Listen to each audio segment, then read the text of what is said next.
Hi, my name is Rudy, and today I will be talking to you about verbal issues in intercultural communication and conflict in language issues.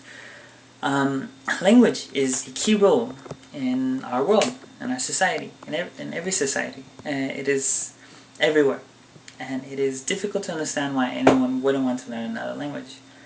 Um, I had a classmate in high school. He refused to learn Spanish, and I asked him. I hardly ever talked in class, and I asked him, "Why wouldn't you want to learn Spanish?" And he told me, "I just don't want to learn. I'm not going to learn that language." And it just struck me as odd and amazing. And he was so ignorant and racist. I just think, you know what? There's this huge percentage of people he's never going to be able to talk to. I mean, if he gets stuck in Spain, Chile, Argentina, Mexico, he's going to be screwed.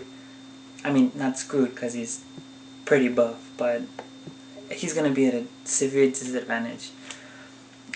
Semantics, syntactics, and pragmatics are the most important components of language.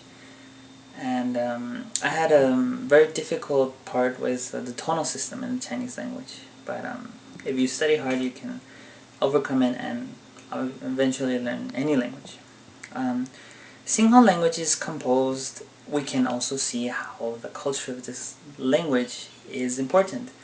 Um, Necessarily saying that the culture influences the language, but through the language we can see through a window how the culture is.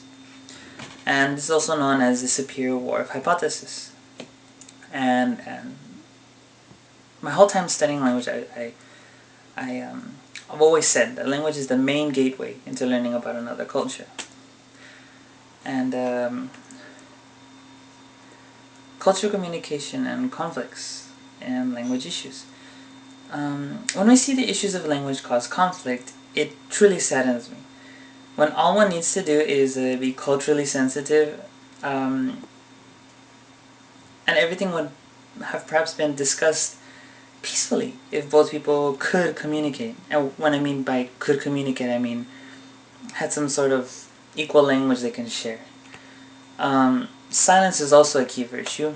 It can allow what the book calls a cooling off period. That's not necessarily when it comes to language conflict. It can be any conflict. The cooling off period can help immensely. Um, I've always seen language as a universal rule. Without it, how can people communicate? And that is why we must all be culturally accepting to all cultures and learn from each other. From experience, the best way to learn from another language, from another culture, is through the language. My best advice would be to go out there and learn a new language. It can help you in so many ways. You will never regret learning another language.